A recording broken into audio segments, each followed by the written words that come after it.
স্বামী আরবাজ খানের সঙ্গে বিচ্ছেদ হয়েছে অনেক বছর আগেই। সম্প্রতি প্রেমিক অর্জুন কাপুরের সঙ্গেও দূরত্ব তৈরি হয় বলিউড তারকা মালাইকা অরোরার। বর্তমানে তিনি সিঙ্গেল।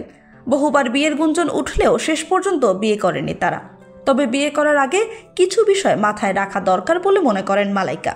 এজন্য বিয়ের পিঁড়িতে বসতে যাওয়া দম্পতিদের কয়েকটি পরামর্শ দিয়েছেন এই অভিনেত্রী।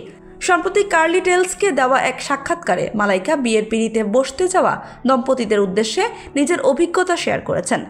মালাইকার মতে স্বামী স্ত্রীর দুজনেরই আলাদা আলাদা সঞ্চয় থাকা উচিত। আর্থিকভাবে তাদের স্বতন্ত্র হওয়া উচিত। বিশেষ করে মেয়েদের ক্ষেত্রে এই বিষয়টি খুবই গুরুত্বপূর্ণ, কারণ বিয়ের পরেও মেয়েদের নিজের পরিচয় ধরে রাখতে হবে। মালাইকা মনে করেন, বিবাহিত সম্পর্কে যেমন একে অপরের পরিচিতা গুরুত্বপূর্ণ, তেমনি ব্যক্তিগত পরিচয় অক্ষত রাখা অপরিহার্য। বিশেষ করে সম্পত্তি এবং আর্থিক বিষয়ের ক্ষেত্রে এটা মাথায় রাখা উচিত। মালাইকা বলেন, একসঙ্গে সংসার করার সময় স্বামী স্ত্রী কারোরই নিজের পরিচয় হারানো উচিত নয়।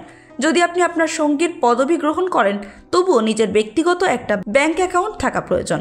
2016 সালে আরবাজ খানের সঙ্গে দীর্ঘ 18 বছরের দাম্পত্য জীবনের ইতি টানতে আদালতে বিবাহ বিচ্ছেদের আবেদন করেন মালাইকা অরোরা। 2017 সালের মে মাসে তাদের আইনি বিচ্ছেদ হয়। ডিভোর্সের পর অর্জুনের সঙ্গে প্রেমের সম্পর্ক করেন অভিনেত্রী, কিন্তু সে সম্পর্কেও হানা দিল বিচ্ছেদের সুর।